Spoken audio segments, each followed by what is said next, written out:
굉장히 슬픈 가사구나. 절망.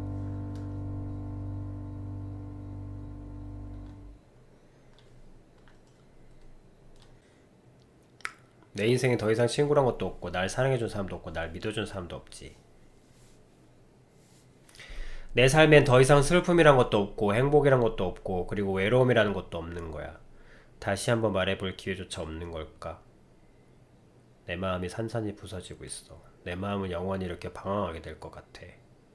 그래, 내 삶의 친구라면 더 이상 슬픔도 없고 행복도 없고 외로운 내 생활 끝인 거야. 이제 끝인 거야.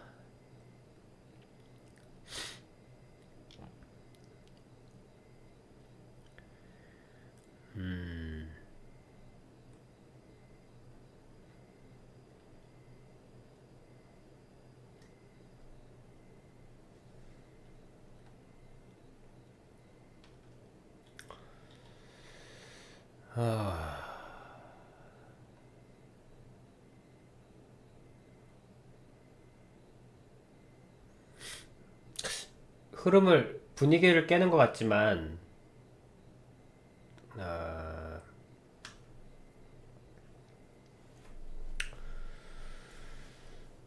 아,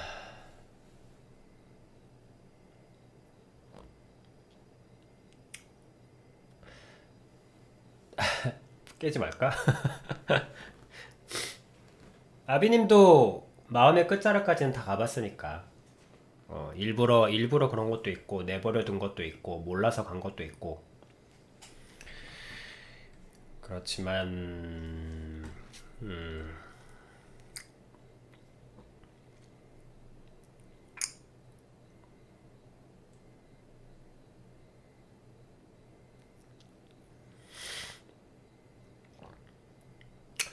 죽을 것 같은 것과 죽는 건 좀 다릅니다.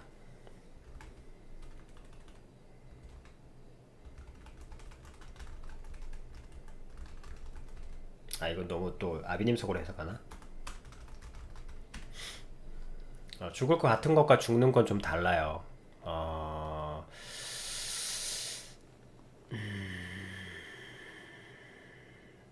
이거는 이제 죽어가는 상태, 죽을 것 같은 상태, 죽어가는 상태인데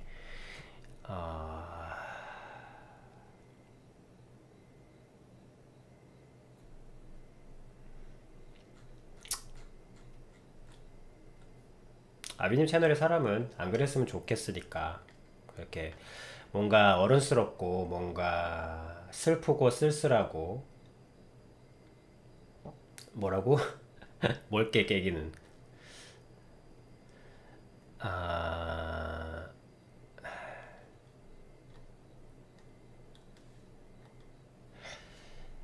아비님 말씀드렸죠? 깨세요. 분위기를 깨라고?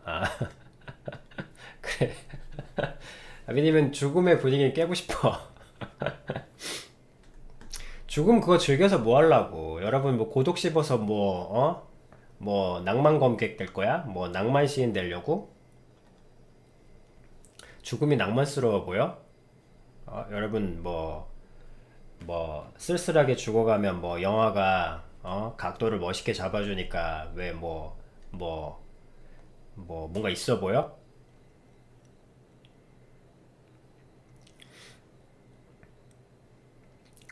멋진 배우가 뭔가 샷을 석양에 물들면서 쓸쓸히 죽어가면 뭐 분위기 있어 보이나?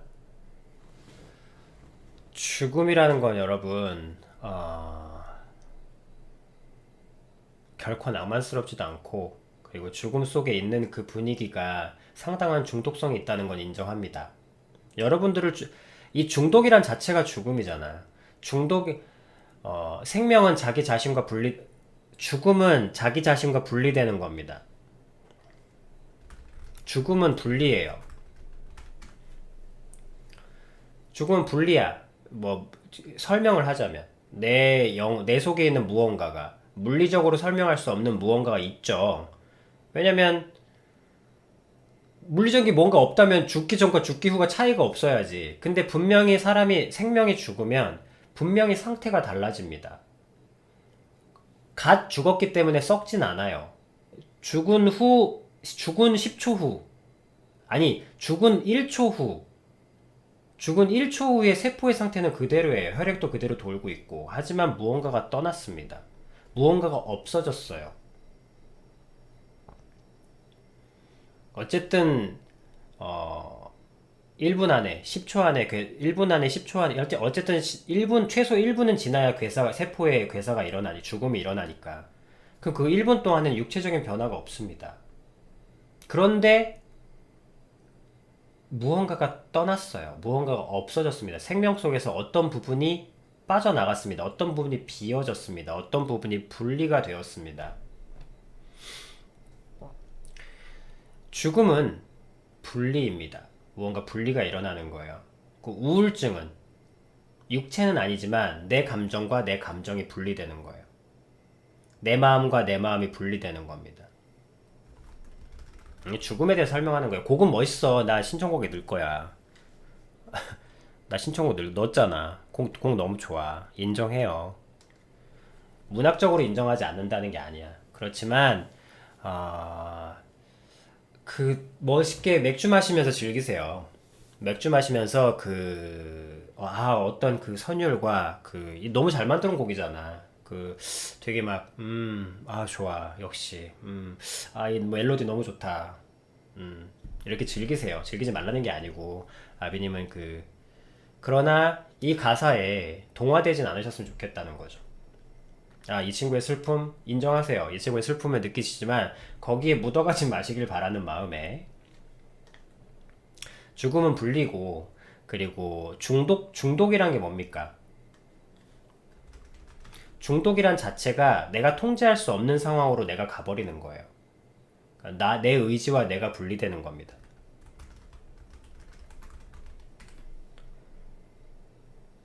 그게 중독이잖아요. 내가 하기 싫어도 휩쓸려 가고, 내가 어느새 정신 차려고 보니까 내가 또 그걸 하고 있는 거. 그리고 다른 걸 하면 할수록, 끊으려고 하면 할수록, 멈추려고 하면 할수록 더 생각이 많이 나고 더 내 마음의 많은 부분을 차지하는 것들. 내 의지, 내 마음대로, 내 의지대로 무언가 할 수 없는 상태가 돼버린 것. 내 의지가 더 이상 내 통제를 따르지 않게 되는 것. 그래서 중독은 저런 특성을 가지고 있는데, 여러분들 고독에 중독되고 슬픔에 중독되거든. 그래서 고독을 씹는다. 고독을 씹으면 쓸쓸히 집어삼킨다. 이런 슬픔이나 어둠을 즐기는, 아니면 즐기기까지는 않아도 어둠에 잠겨있는 중독이 있다는 것을 아비님이 인정합니다. 그렇지만 그리고 그것이 감정의 한 부분인 것도 인정해요. 왜냐하면 그거를 느끼지 말라는 게 아니에요. 아비님은 느낌을 인정하라 그랬죠. 그렇지만 근데 여기 우리 퓨파더 가족만큼은 좀 더 세밀하게 죽음은 잘 알아야 돼. 죽음을 잘 모르면 죽어가는 게 죽는 건 줄 알고 휩쓸려 가버립니다. 그러면 아비님 하나님은 너무나 귀한 생명 하나를 놓치게 되는 거예요.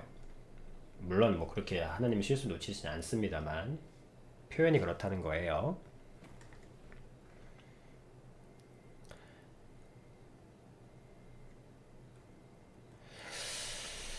그래서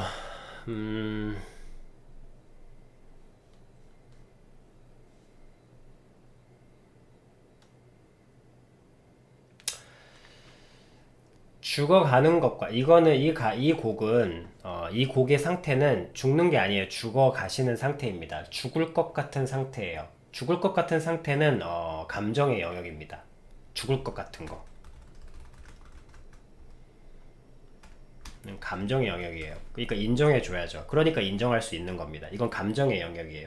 그러니까 우리가 고독을 이거는 하나님이 있다고 해도 마찬가지예요. 하나님이 있다고 해도 이 세상에 슬픔이 있는 건 마찬가지고 내가 슬픔을 느끼는 건 마찬가지니까.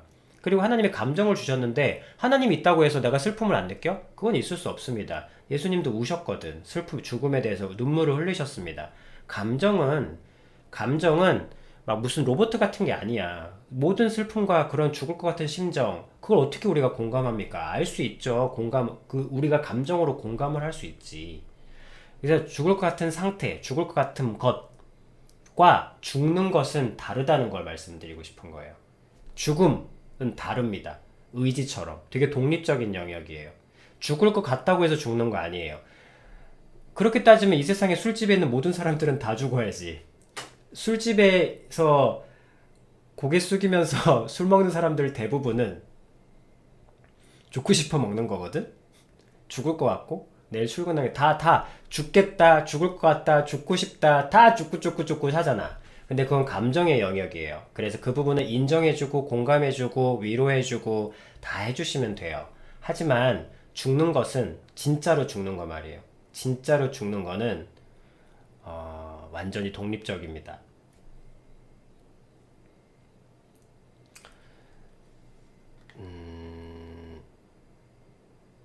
그곳에는 아무것도 없어요. 그러니까 실제로 죽음이 이게 자살해서 살아오신 분들의 뭐 증언을 들어봐도 그렇고, 그리고 또 크리스찬이니까 크리스찬 쪽에서 이제 죽음을 하나님께서 체험 일부러 성도들에게, 같은 믿는 형제들에게 그러니까 증언을 하실 수 있도록 좀 체험을 하게 하신 분들의 얘기를 들어봐도 그렇고, 많은 사람들의 죽음에 대한 이야기를, 물론 아비님도 직접 경험해 본 바가 있지만 그거는 뭐 아비님 하나의 케이스니까. 근데 그 죽음이라는 것을 진짜로 목격하게 되는 것은, 알려드리자면, 죽을 것 같은 상황에서 내 100%의 의지로 진짜로 죽음을 선택하게 되면 넘어가게 되는 곳이 바로 죽음입니다. 근데 그 죽음으로 넘어간 단계에서는, 이걸 어떻게 설명할지 모르겠는데,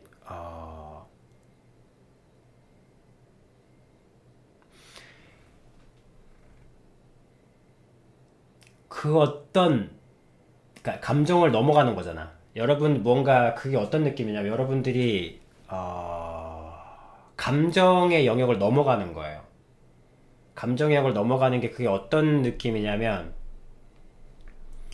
그렇죠. 일단 평안인데 사실은 저것도 아직 죽음의 단계는 아닙니다. 왜냐면 그게 말 그대로 죽음 앞에 직면한 상태잖아요.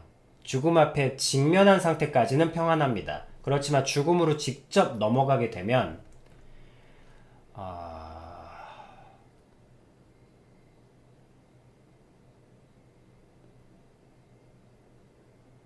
아니에요. 그 무감각이면 감사하지. 그건 너무 감사한 거죠.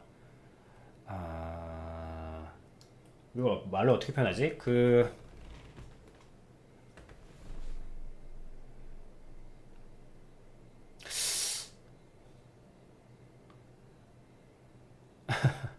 아이씨, 이걸 어떻게 표현을 모르겠다. 그게 아무것도 없는데, 그러니까 아무것도 없다는 게, 일단 아니라 그게, 참, 떨어지지 말할 곳에 떨어진 느낌을 뭐라고 표현해? 그러니까,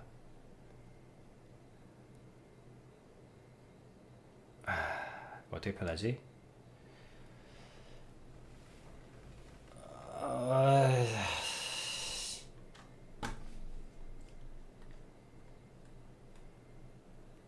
음,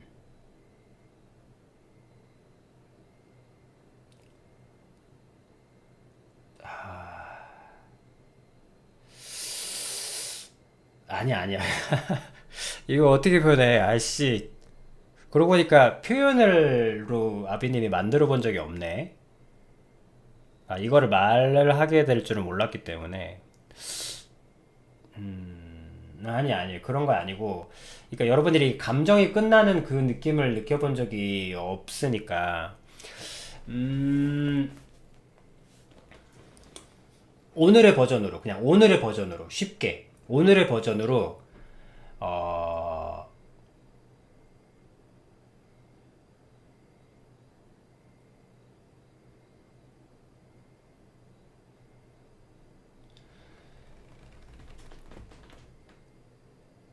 한 표현을 드릴게요. 한 표현을 드릴게. 자, 이게 표현도 하기 좀 그렇대. 그런데, 이거 어떡하지? 이거, 자, 자살을 한다. 자, 자살을 했어. 그러면 이제 혈액이 빠져나가고 뭐 이런 그런 것들이 있습니다. 그게 죽어가는 단계지. 그리고 죽음 앞에 직면하면 오히려 평안해진다는 말도 어느 정도 일리가 있습니다. 왜냐하면 죽음 앞에 직면했다는 것은 이제 끝이잖아. 그래서 우리가 기존의 어떤 삶의 굴레나 이런 모든 것들이 어쨌든 그 앞에서는 끝나니까, 그 앞에서는 무의미해지니까, 평안해진다는 표현도 일견 옳습니다. 그러나 죽음 앞에 직면했을 뿐이고, 그 죽음에 딱 들어가는 순간, 어, 다들 울부짖게 됩니다. 그러니까 이게 사람이 감당할 수 없는 공 사람이 감 이게 사람이 감당할 수 없는 사람의 그 뭐라 그래야 돼? 여러분들 어두운 바다를 본 적이 없을지도 모르겠어요. 이거 요새는 배를 안 타니까. 이게 배가 여러분 이제 바다로 나가잖아. 그러면 그냥 뱃사람들의 증언을 들어보세요. 이 세상에 가장 무서운 게 있다면 그게 밤바다입니다.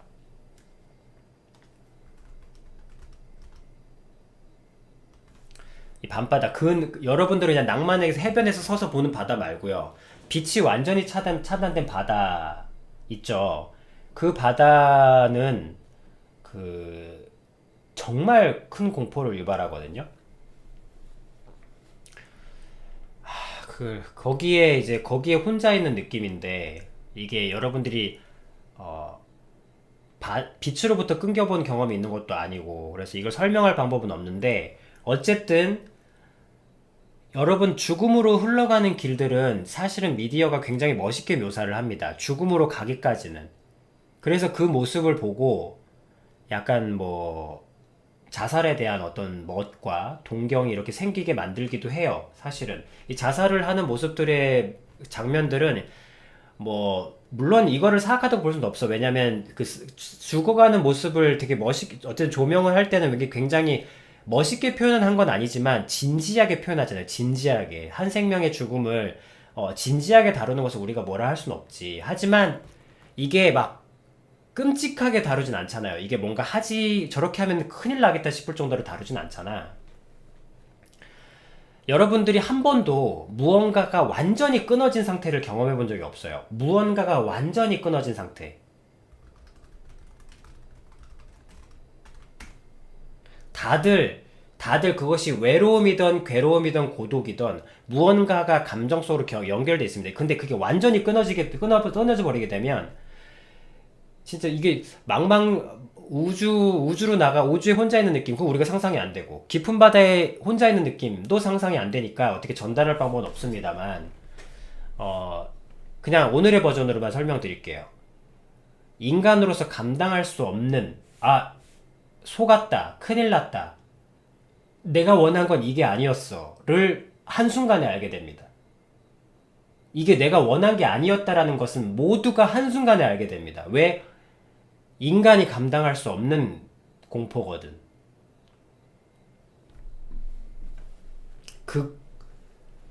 인간이 감당할 수 없는 공포라는 것은 여러분들이 경험해 본 적이 없을 거예요.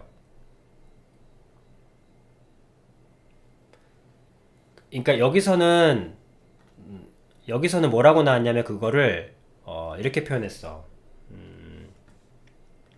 자, 봐봐. 슬픔도 없고 행복도 없고 외로움도 없다 그래.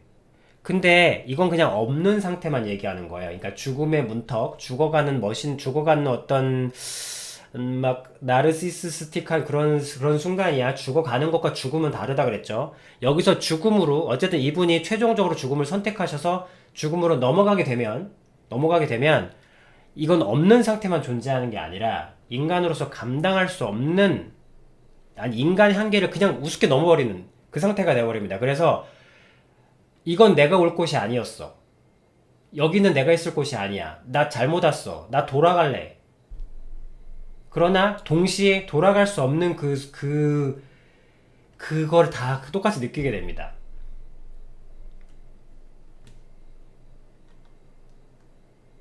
왜? 죽음부터는 여러분들의 의지가 꺼져버리거든. 여러분들의 선택할 수 있는 권한은 더 이상 없어요.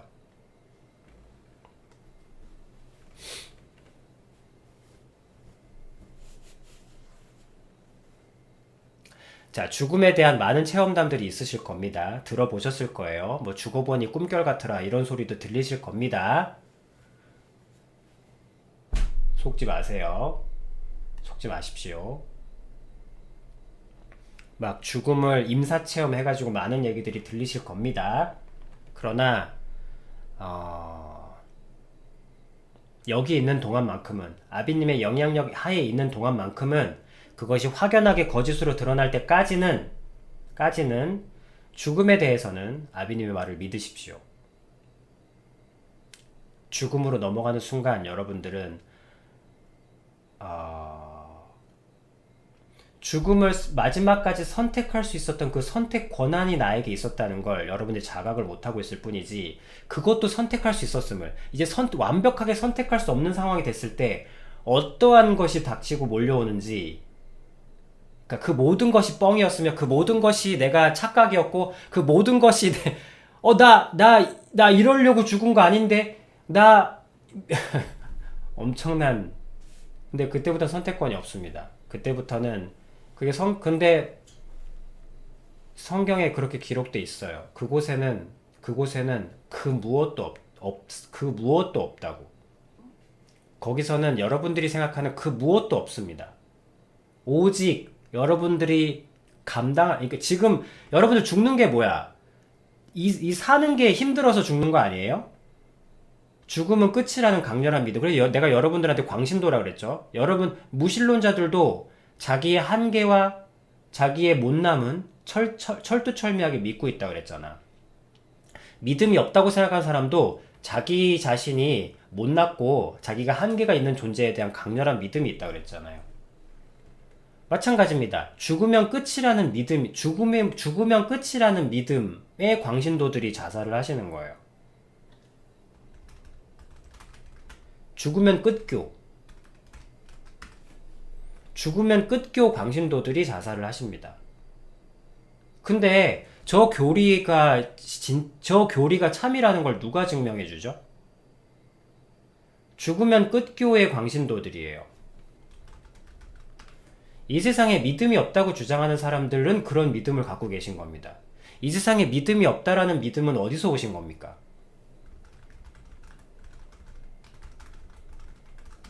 자, 저거는 냉소교예요.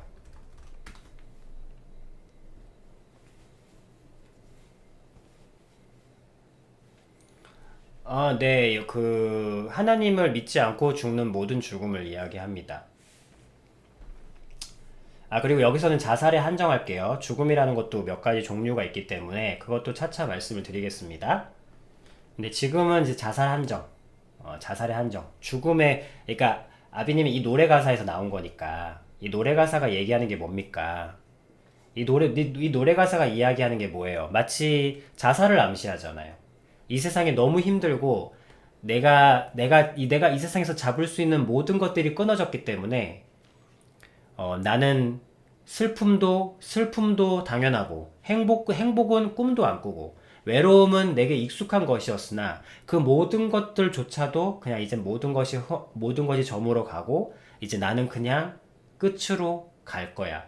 그리고 이 뒷말을 끊었다는 건 끝으로 넘어갔다는 것을 마치 암시하고 있는, 자살을 암시하는 가사잖아요. 이 세상이 너무 힘드니까 그 정당성으로. 근데 여러분들이 보기엔 이게 멋있고 중독성이 있어서, 근데 중독 자체도 아비님은 죽음에 가까운 거라 그랬죠. 내 의지가 통제를 벗어난 상태니까. 분리는 곧 죽음이다. 근데 아비님은 여기서 이제 이게 멋있어 보이겠지만 멋있어 보이지 않는다는 얘기 아니에요. 멋있어 보이지만 우리는 생명을 얘기하는 곳이니까.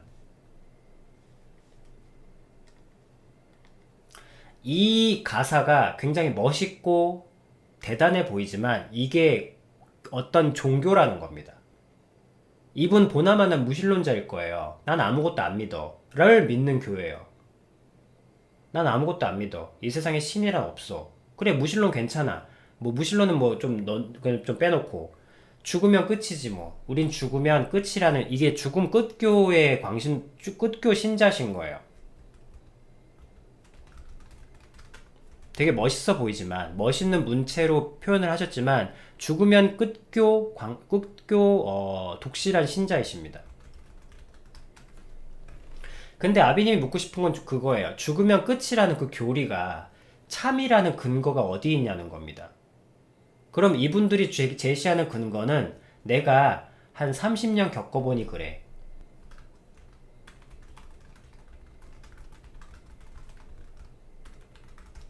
대부분 이렇게 말씀하세요. 내가 70년 겪어보니 신은 없더라. 내가 60년 겪어보니 신은 없더라. 내가 10년 동안 부르짖었는데 답변이 없더라.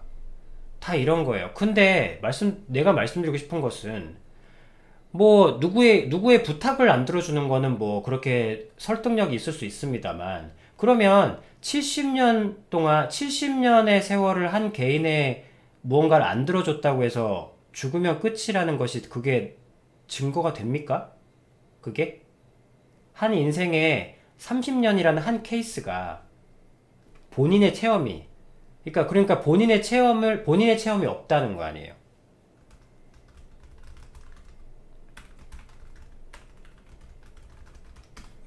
그럼 내가 안 겪어본 건 없습니까? 내가 안 겪어보니까, 내가 30년 찾아보니까 없던데? 면은 그게 없는 거예요? 그럼 이 세상에 외국 한 번도 안 가본 사람들은 외국 없는 거야? 외국 있다고 믿잖아요. 외국 한 번 안 나가본 사람도. 뭘로 통해서? 지도를 통해서 믿잖아요. 신은 테레비 통해서 믿잖아. 신은 그런 걸 주는 걸 안 줬다. 글쎄, 안 찾은 거 아닌가? 그러니까 뭐 여기서 또 좀 벗어납니다만, 어쨌든 제가 말씀드리고 싶은 것은 굉장히 멋있어 보이지만, 굉장히 멋있는 사람이 막 아름다운 카메라 구도를 받으면서 멋있게 눈을 착 감는 그런 주인공의 씬을 찍고 있지만 죽음으로 넘어갔다는 거예요. 죽음으로 넘어가면 거기에는 씬도 없고 멋있음도 없고 다 뭣도 없습니다. 끝도 없는 공포가 시작될 뿐이에요. 인간이 견딜 수 없는, 딱 첫마디, 내가 원한 건 여기가 아니었어. 난 이런 곳인지 몰랐어. 딱 그 한마디밖에 없습니다. 다시 돌려줘 하고 울부짖게 된다는 겁니다.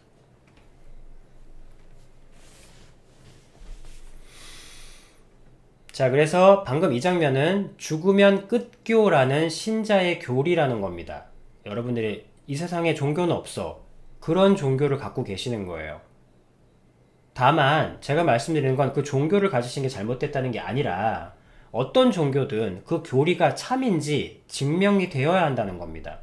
죽으면 끝입니다, 여러분. 우리는 먼지입니다. 우리는 먼지이기 때문에 우린 그저 먼지로 돌아갈 뿐입니다. 라는 교리가 무엇을 근거로 참이냐는 겁니다. 그것이 참이라면 죽으셔도 돼요. 근데 그게 참이라는 결론이 나지 않았잖아. 근데 왜 죽냐고. 죽어서 아니면 어떡할 겁니까? 그러면 대부분이 어떤 믿음으로 가냐면 내가 겪어보니 없더라예요. 결론 많이 남는 건, 마지막에 남는 건 내가 겪어보니 없더라. 다 그겁니다. 그럼 뭐예요? 자기가 신이에요. 내가 신이에요. 그 말이 내가 신이다. 이 말의 다름이 아니란 뜻입니다. 제 말씀은. 각자 그분들의 감정을 이해 못한다는 게 아닙니다. 지금 오직 이 시선은 죽음과 생명의 관점으로만 바라보자는 거예요. 아무리 멋있는 사람이건 못난 사람이건 이 죽음과 생명의 관점으로만, 한 사람의 쓸쓸히 죽어가는 그 죽음 배경 말고요. 어떤 사연이 있겠죠. 우리가 어찌 그 사연을 감히 뭐라 할 수 있겠습니까? 우리는 한 사람이 죽는 것에서 이래라 저래라 할 수 없어. 그 사연이 돼보지 않고 어떻게 사람이 사람을 함부로 산란이 말. 아비님은 진짜 그런 말 못해. 아비님이 철이 들면서 제일 먼저 입이 다물어진 말이 젊은이여 꿈을 꾸라입니다.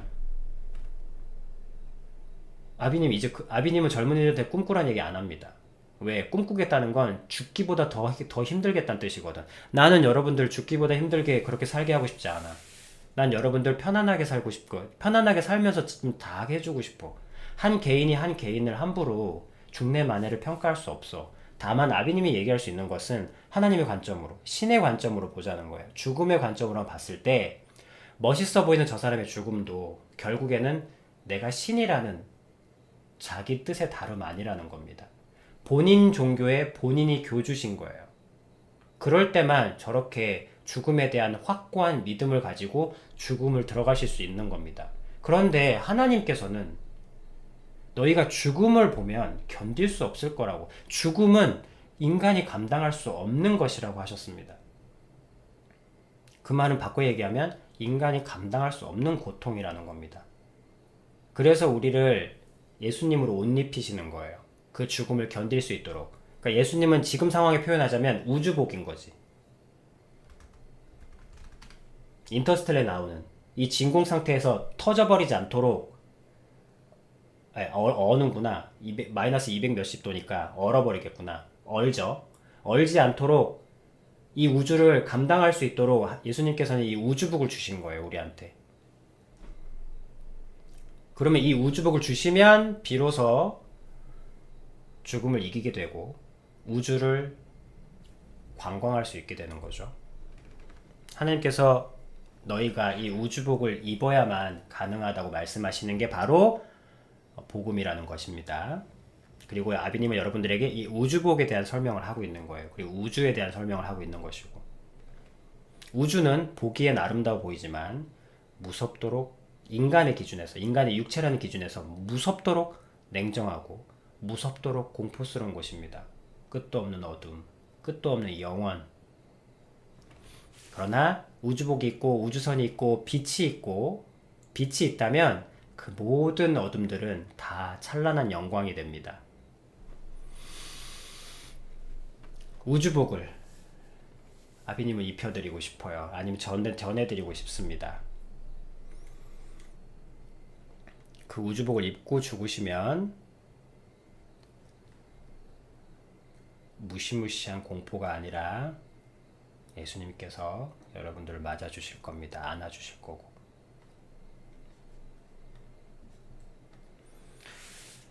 모든 무신론자는 공허한 삶을 산다는 것이 아니고요. 아무리 의미 있는 삶을 살아도 그 생각의 끝에는, 그러니까 뭐랄까, 공허를 잊고 사시는 거죠. 쉽게 얘기하면.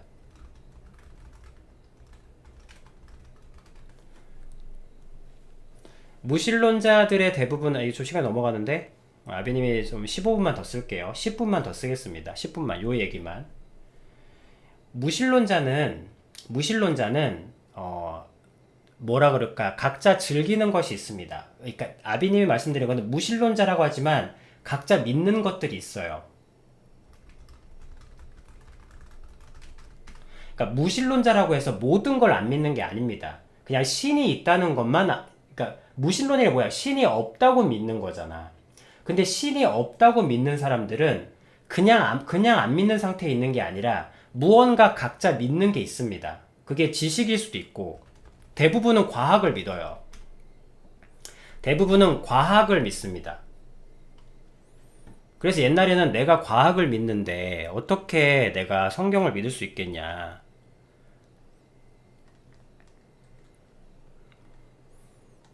근데 지금은 이제 과학이 막 성경이 진짜라고 막 하니까 지금은 과학이라기보다는 뭔가 좀, 어쨌든 그 각자 지식을 믿는다든지 아니면 각자의 사상을 믿는다든지 각자의 철학을 믿는다든지 어쨌든 무언가, 아니면 자기의 취미를 어쨌든 각자의 믿는 것들이 있습니다.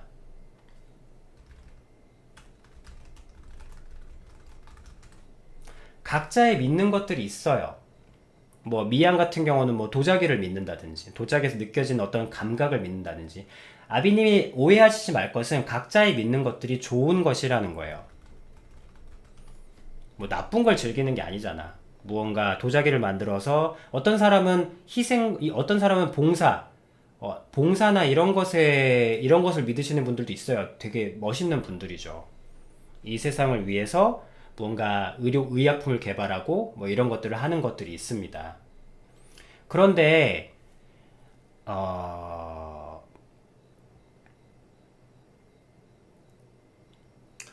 각자 믿는 것들이 절대적인 가치, 즉 신이라는 개념이 없다면 사랑조차도 기호일 뿐이라는 겁니다. 그러니까 예를 들면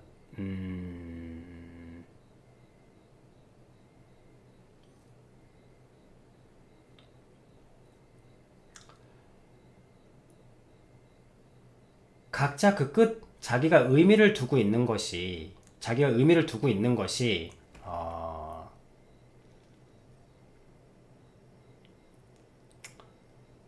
좋아. 예를 들어 봅시다. 나는 신이 없다고 믿기 때문에 나는 우주에 나는 사람들이 먼지라고 생각해. 나는 사람들이 먼지라고 믿어. 그래서 모든 사람들을 먼지로 돌려놓겠다는데 그게 나빠?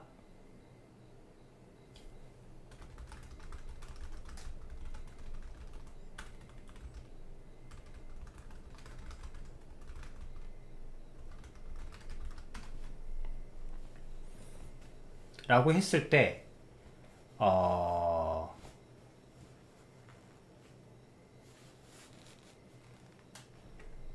여러분들의 생각, 무신론자들이 믿는 각자의 생각들을 좀 아비님이 확대를 시켜 놓은 겁니다. 이렇게 끝까지 좀 확대를 시켜 놓으면 그냥 여러분들은 그냥 무신론자 분들이 사는 삶은 그냥 나름의 한 패키지만 놓고 보면 굉장히 그럴듯해 보이고 굉장히 자기 자신 어떤 개성으로 보일지 모르겠지만 그 개성을 조금씩 이렇게 확대시켜 보고 나면 그러니까 예를 들어 보세요. 요조구는 나름 의미를 가지고 누군가를 도우면서 잘 사니까, 나는 괜찮은 삶을 살고 있어. 개성이야. 이렇게 할 수도 있어. 그러면 어떤 사람은, 나도 무신론자야. 신은 없어. 그럼 인간이란 뭘까? 인간은 썩으니까 흙으로 돌아가던데? 그러면 80년 있다 돌아가나, 지금 돌아가나 의미가 있나? 그리고 사람들이 80년 동안 고생하면서 80년 동안 고생하다가 먼지로 돌아가느니, 지금 먼지로 돌려놓는 게 고통을 줄여주는 방법이지 않을까? 그래서 나는 내 꿈은 지구에 있는 모든 사람들을 흙으로 돌려놓고 싶어. 그게 내 꿈이야. 라고 말했을 때, 이 생각이, 이 생각을 비난하거나 비평할 개념이 있나요? 이 논리를 파괴할 근거가 있습니까?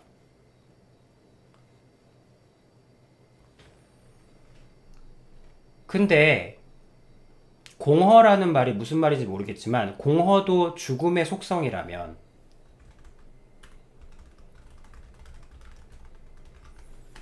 공허라는 것도 어쨌든 허무의 영역이고 허망의 영역이고 그리고 허망과 공허는 죽음의 어떤 한 큰 속성 아니겠습니까? 그러면 이 모든 것들이 죽음이라는 건데 죽음의 속성으로 보자면 어, 죽음의 삶을 살고 있는 거죠, 이분은. 공허의 삶은 잘 모르겠지만 죽음의 삶을 살고 있는 거잖아요. 이 세상의 모든 인간들을 원자 상태로 돌려놓겠다는 이분이 타노스시죠. 타노스겠죠. 그래서 내가 저번에 타노스를 말씀드린 거 아닙니까? 누군가가 힘이 있는 존재가 개인들은 힘이 없으니까 그냥 각자 석에서 조그맣게 살아가겠지만 누군가 엄청난 절대적인 힘을 가지고 있는데 무신론자야. 그랬을 때 그분이 어느 날 생각하는 겁니다. 취미로. 어느 날 내가 게임에서 진 거지. 열받네? 근데 나는 이기는 기쁨보다 지는 짜증이 더 싫어. 그래? 그럼 난 지는 짜증을 앞으로 느끼기 싫은데? 그러면 무의 상태로 돌아가면 낫지 않을까? 그래서 원자 상태로 돌아갈래. 나만 돌아가. 그럼 모든 사람들에게 내가 은혜를 좀 베풀어 줄까? 모든 사람들이 사는 게 힘들대잖아. 내가 만나보니까 행복한 사람보다 불행한 사람이 훨씬 많던데? 어차피 80년 있다가 죽을 거. 좀 덜 고생하고 죽는 게 낫지 않나? 원자 상태로 돌아가는 거. 그래서 자, 이런 계획을 가지고 살아가는 사람이 있을 때 그 사람을 막거나 비평을 하거나 그 사람의 어떤 생각하는 게 잘못됐다 라고 논박할 수 있는 근거가 없습니다. 그건 여러분들한테 묻는 게 아니에요. 이미 그건 결론이 나 있습니다. 신이라는 기준이 없다면, 신의 유무를 떠나서 신이라는 절대적인 기준이 없다면 그 어떤 가치관과 그 어떤 개념도 죽음으로 향합니다. 아니, 죽음으로 향하는 개념이 있을 때 그 개념을 평가할 수가 없습니다. 그것이 옳다 나쁘다 평가를 할 수가 없어요. 아니, 옳다 나쁘다가 아니라 그 생각과 믿음에 대해서 어떠한 비평 자체도 할 수가 없습니다. 왜? 그건 그 사람의 개성이거든요. 그건 그 사람의 개성이고 그 사람의 믿음이거든. 그리고 무신론의 논리로 따지자면 각자의 개성은 존중되어야 합니다. 그래서 타노스의 개성도 존중되어야 합니다. 그렇게 따지자면 어벤져스는 해산되어야 합니다. 어벤져스가 타노스를 막는 근거가 없어요. 왜 막습니까? 먼지로 돌아가기 싫어서? 그렇게 반항은 할 수 있겠죠. 반항해서 그래, 나는 먼지 돌아가기 싫다. 나는 80년 동안 난 나머지 인생 고통스럽더라도 그 고통을 맛보면서 죽고 싶다. 그러면 그들과 그들의 대등한 싸움이죠. 개성과 개성의 충돌입니다.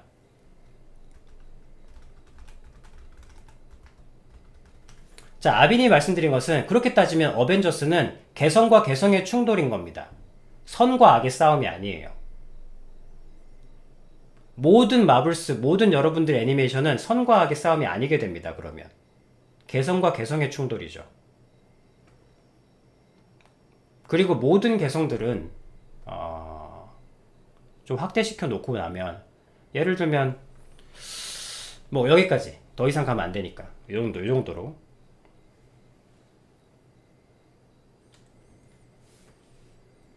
타노스가 하는 일이 나쁘다고 얘기할 수 있는 유일한 근거는 생명을 만든 신이 존재하시고 생명을 만든 신께서 죽음을 미워하시기 때문입니다. 그리고 그 신께서 생명을 함부로 피 흘리는 것을 좋아하지 않으십니다. 그런 기준이 있을 때 비로소 생명을 죽이는 것이 악이 되고 자기 자신에게 자기 자신을 미워하는 것도 악이 됩니다. 왜냐하면 내가 받은 게 아닌 걸 함부로 하는 건 악이 되니까. 신이라는 개념이 없으면 선과 악은 존재하지 않습니다. 무신론자의 세상은 공허하다는 것이 아니라 무신론자의 세상은 선과 악이 존재할 수 없습니다. 법을 어기고 말고에 존재할 뿐이지. 하지만 법을 바꿀 수도 있는데, 힘을 가진 자가. 무신론자의 세상에서는 선과 악이 있을 수 없습니다.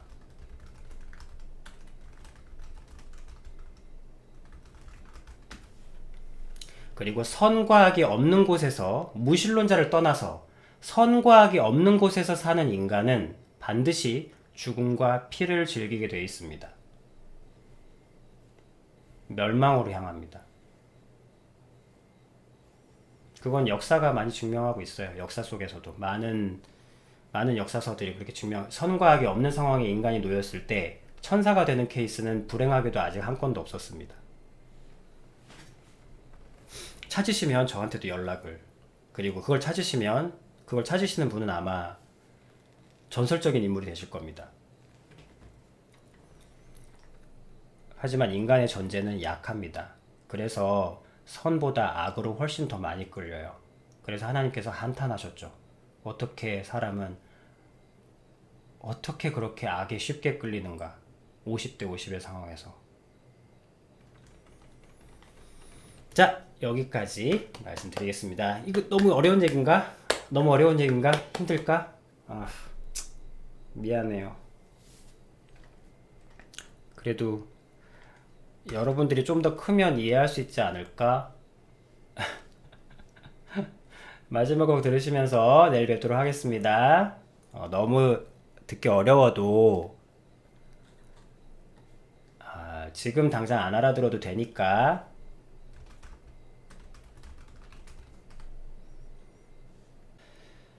그래도 결론만 들으면 돼. 여러분 자, 이해는 하시고, 근데 남의 얘기잖아, 그죠? 남들의 얘기예요. 여러분들은 신이 있으니까 걱정하지 마세요. 우주복 입고 우주를 즐겁게 즐깁시다. 그리고 다른 사람들 우주복 입히고 그렇게 살면 됩니다. 무신론자의 세상에는 선과 악이 없다. 그래서 무신론자가 어떤 가치로 살든지 간에 선과 악이 없는 곳에서는 약한 인간은 죽음에 끌릴 수밖에 없다. 그러니까 죽음 전 상태가 공허니까. 그러니까 모든 무신론자가 사는 세상은 처음엔 약하긴 개성으로 보이겠으나, 정리가 안 된 것 같아서, 무신론자가 사는 세상은 처음엔 개성으로 보이겠으나 그 의미를 확대하면 선과 악이 없는 세상에 살고 있기 때문에 사람은 누구나 공허로 끌릴 수밖에 없다. 험으로 끌릴 수밖에 없다. 끝까지 그 가치를 끝까지 올리면. 그리고 그 공허와 어떤 그런 것은 죽음으로 귀결되는 것이고, 선과 악이 없는 곳에서 인간은 다 죽음으로 이끌리게 되어 있다. 그러므로 결론은, 무신론은 다 공허한 삶을 사는 건가요? 네, 그렇습니다. 일견 그래 보이지 않지만 좀 더 의미를 다 확대시키면